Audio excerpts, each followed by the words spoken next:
Though the elected leaders of a free nation enjoy the confidence of their people, it is the people themselves, unknown and unsung, who weave and wear the fabric of democracy. What follows here is the record of such a people, the people of our nation who played a worthy, active part in a great experiment, the experiment of free India's first general elections.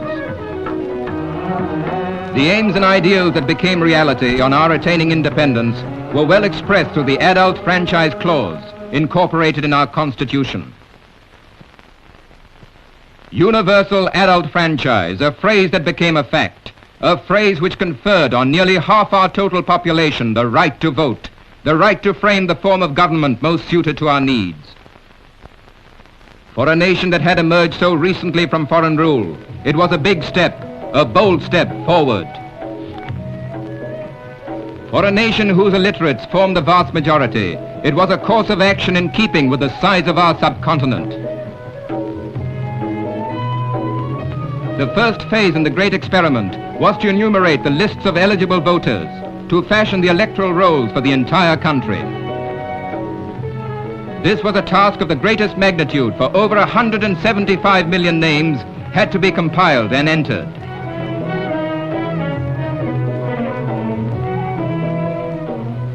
The next course was the delimitation of a colossal number of constituencies, spread far and wide. The total comprised 2,438 single-member and 666 multiple-member constituencies.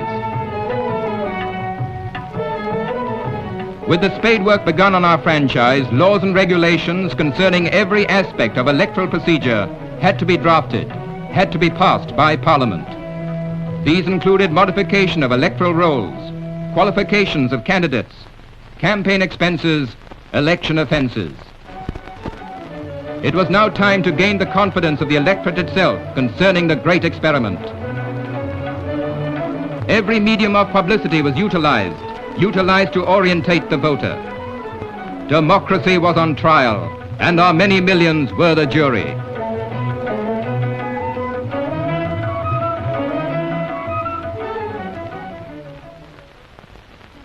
Since there is no better way of learning than by doing, a series of mock elections were arranged.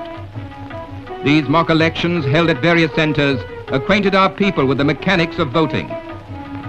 Symbols sidestepped many a difficulty, making it easy for an illiterate to spot his favorite candidate.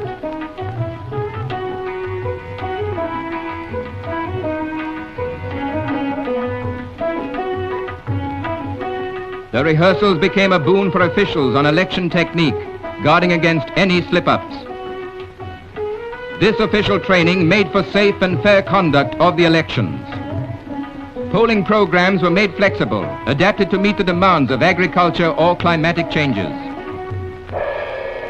Lastly, the ballot box, sacred symbol of democracy. 10 million rupees were spent in constructing 2,299,478 ballot boxes. If placed end to end, they would reach for 327 miles. With the party symbols allotted, the stage was set for the great experiment.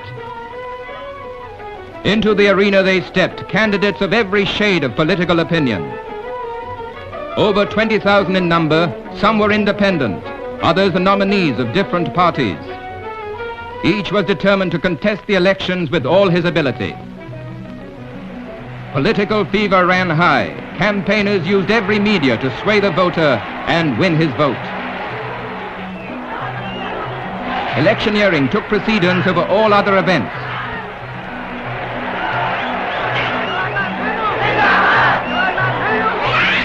Candidates, through personal contacts with the public, explained what they and their parties stood for and had to offer. Well-known leaders made extensive tours, gaining personal knowledge of the political pulse of our people. Mr. Nehru, as president of the Congress Party, made a lightning tour of the land. In a period of 7 weeks, he addressed innumerable meetings to a total audience that could be safely reckoned in millions.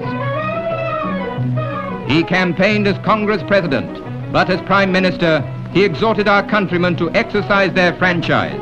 He said, "It does not matter for whom you vote, but vote." Equally vehement were the other party leaders and candidates.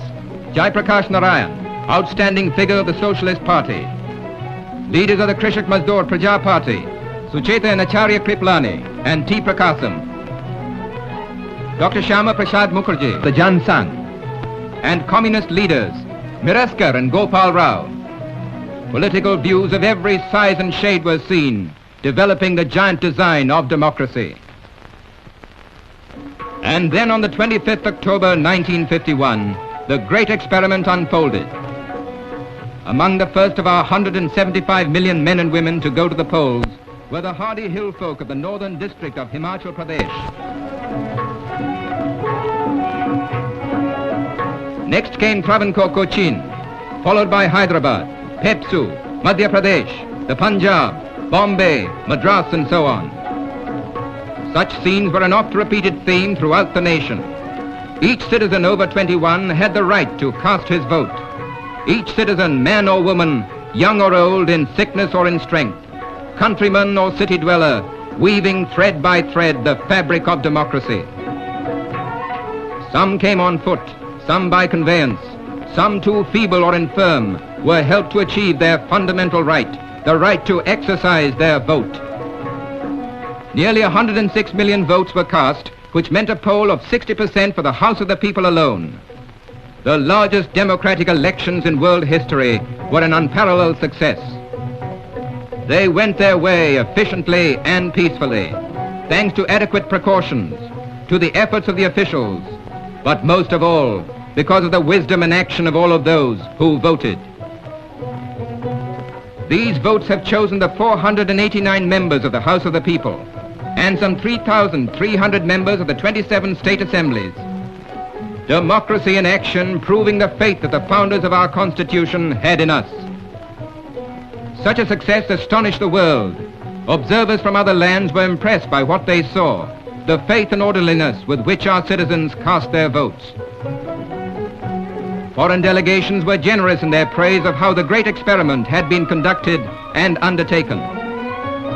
Even our simplest citizens had displayed their inherent love of freedom's way of life. Covering more than 3 months, the elections were finally over.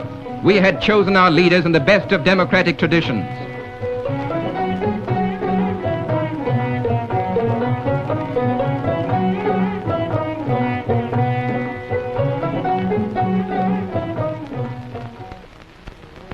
In conclusion, the chief credit for this noble undertaking goes to our people, whose multi-million voices have always the ready answer to what's good and bad in government.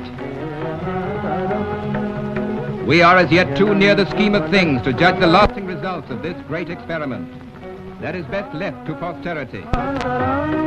But if posterity were to judge whether the part our people played in the great experiment has been fitting and worthwhile, it can be acclaimed in a single word, and that word is yes. Jai Hind!